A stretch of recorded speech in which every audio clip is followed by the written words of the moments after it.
আসসালামু আলাইকুম। আজকে আমি যে বিষয়টা নিয়ে কথা বলতে এসেছি তা হলো হাঙ্গেরি স্টেশন। বর্তমানে বাংলাদেশ থেকে সবচেয়ে বেশি যে বিষয়ে মানুষ আসতেছে সেটা হলো হাঙ্গেরি স্টেশন। হাঙ্গেরি স্টেশন বিষয় মানুষ যে আসতেছে, অনেক মানুষ অনেক প্রশ্ন করতেছে যে এই কোম্পানিটা কীরকম, মানে কাজ কীরকম, স্যালারি কীরকম, তারপর রাস্তাঘাট কীরকম, কাজ করতে পারবো কি না, অনেক মানুষের অনেক প্রশ্ন আর কি। তো এইসব বিষয়ে আজকে আমি মানে সব কথা বলবো, সাথেই থাকেন। আর মানে হাঙ্গেরি স্টেশন, আমি যেই কোম্পানিতে আসছি মূলত সৌদি আরবে, সেই কোম্পানিটা হাঙ্গেরি স্টেশন। হাঙ্গেরি স্টেশনের আমাদের কোম্পানিটার একটা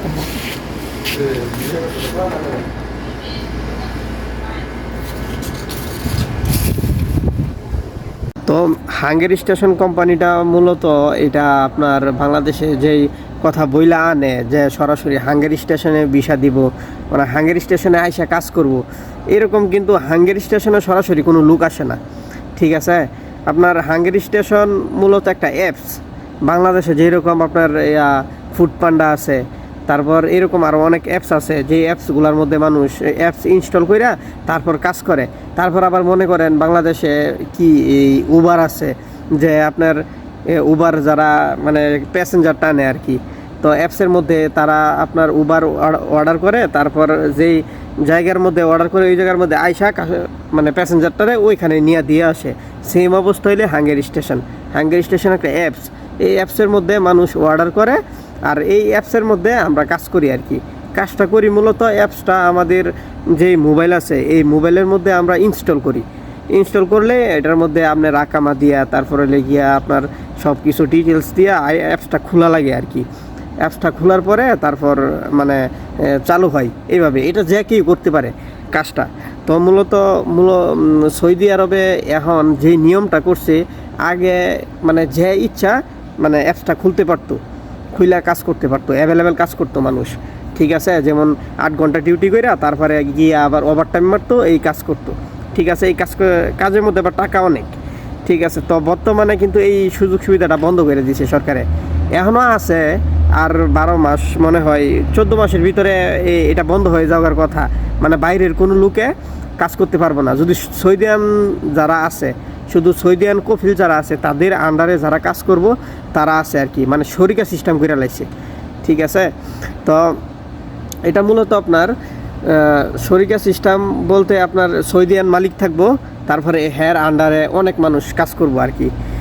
যেমন একটা অর্ডার দিলে আপনার 15 টাকা করে, 15 রিয়াল করে পাওয়া যেত। এখন সৌদিয়ানরা যখন আন্ডারে করছে, হেরা অর্ধেক নিয়ে জায়গা, আবার আমাদেরকে অর্ধেক দেয়, যারা আমরা কাজ করি তাদেরকে অর্ধেক দেয়। এখন আবার সুযোগ সুবিধা হইলো কোম্পানির থেকে, সৌদিয়ান যেই কোম্পানি হেরা খুলছে এই কোম্পানির থেকে বাইক দিব, তারপরে হলে তেল খরচ, এমবি খরচ সব কোম্পানির হেরাই দিব আর কি, খরচটা বহন করব। তো অনেকে প্রশ্ন করে যে এটা কি আপনার সরাসরি কোম্পানি নাকি সাপ্লাই, এইসব বিষয়ে বলে আর কি। তো আপনার এই যে শরিকা যেগুলো করে এইগুলা মূলত সাপ্লাই। ঠিক আছে, এটা কোম্পানি না।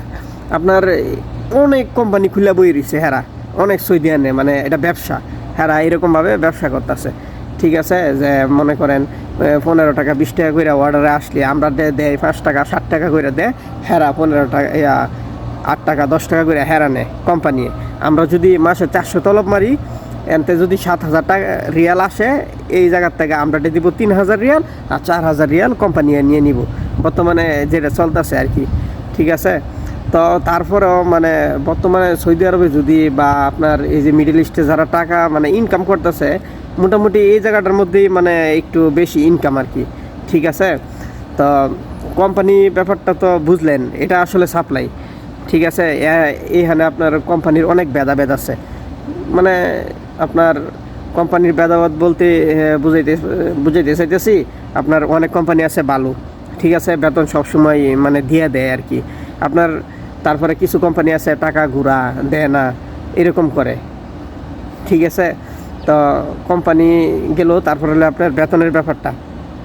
বেতন আপনার যদি এই কোম্পানির এইসব মানে এই হাঙ্গারের মধ্যে যারা কাজ করে তারা মূলত 3,000 রিয়াল 4,000 রিয়াল মানে কামাইতে পারে আর কি, এরকমই ইনকাম হয়। ঠিক আছে, শরিকার মধ্যে যারা কাজ করে। আর যাদের নিজস্ব আইডিগুলা এইগুলা এখনও চালাইতেছে তারা আরও বেশি মানে ইনকাম করে, কিন্তু এইগুলা সামনে থাকবো না, বন্ধ হয়ে যাবো গা।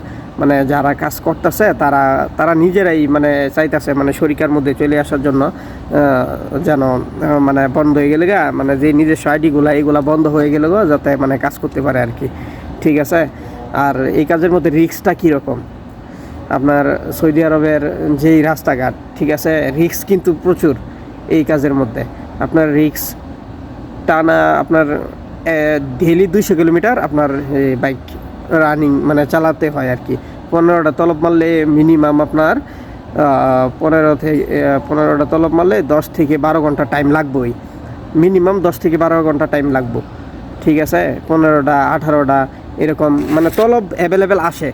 মানে অনেকে জিজ্ঞেস করে যে মানে তলব কীরকম আসে, মানে আসবো নাকি, মানে অর্ডার কি এইভাবে আসবো নাকি। তলব আসে, প্রচুর পরিমাণে তলব আসে। ঠিক আছে, তলবের কোনো ইয়ে নাই, কিন্তু আপনার রিস্ক কিন্তু অনেক বেশি। ঠিক আছে, যেমন আমাদের রুমের মধ্যেই আমরা যারা মানে কাজ করছি আর কি, কাজ করতেছি, মানে এরকমও হয়েছে মানে প্রতিদিন অ্যাক্সিডেন্ট করে আসে, হাত ছুইলালা পাও ছুইলালা মানে এইরকম।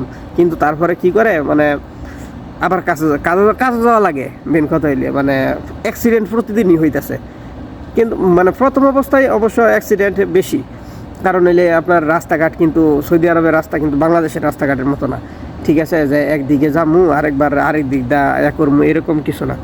তো রাস্তাঘাট আপনার যদি একটা সিগন্যাল মানে ভুল হয়, তাইলে আবার 2-4 কিলোমিটার 5 কিলোমিটার এইভাবে ঘুরে আসা লাগে, যেই কারণে অ্যাক্সিডেন্টগুলো প্রথম দিকটা বেশি হয়। রাস্তাঘাট চিনা থাকে না আর বোঝাও থাকে না, এই জন্য মানে অ্যাক্সিডেন্টগুলো বেশি হয় আর কি।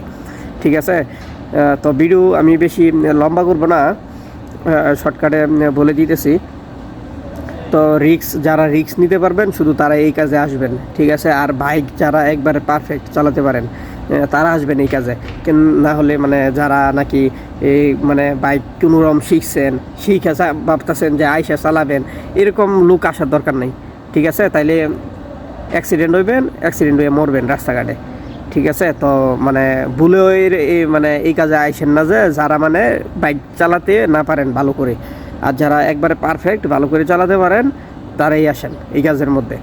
ঠিক আছে, এমনি আপনার যদি মানে টাকা যদি বর্তমানে আপনার প্রথম মাসে যদি 1 লাখ টাকা কামাইতে চান, ঠিক আছে, তাইলে এই কাজের মধ্যে আসেন। কারণ এই কাজের মধ্যে আপনার মানে কেউ কি বলতে পারবো যে মিডল ইস্টে কোনো দেশে মানে প্রথম মাসে স্যালারি তুলবো 1 লাখ টাকা, 1,20,000 টাকা এরকম, কিন্তু এই কাজের মধ্যে তোলা সম্ভব। ঠিক আছে, কাজ যত বেশি করবেন টাকা তত বেশি। তো এটাই আর কি। আর আপনার কোম্পানিও ভালো থাকা লাগবে আর কি। ঠিক আছে, অনেক কোম্পানি আছে বেতন দেয় না, বেতন ঘুরাইতেছে। ঠিক আছে, আবার কোম্পানির ধরন আছে, যেমন আপনার অনেক কোম্পানি আছে আপনার 400 তলব মারলে দেয় 1500 টাকা, অনেক কোম্পানি আছে 400 তলব মারলে দেয় 3,000 টাকা। ঠিক আছে, এরকম মানে ভাগ আছে, এরকমের মধ্যে অনেক ডিফারেন্স আছে। ঠিক আছে, তো এইগুলা বুঝে আপনারা আসবেন অবশ্যই। আর আরও যদি কোনো কিছু আপনাদের এই বিষয়ে জানার দরকার থাকে তাইলে অবশ্যই কমেন্টের মধ্যে জানাবেন। আমি চেষ্টা করব সব মানে খুলে বলার জন্য। ধন্যবাদ।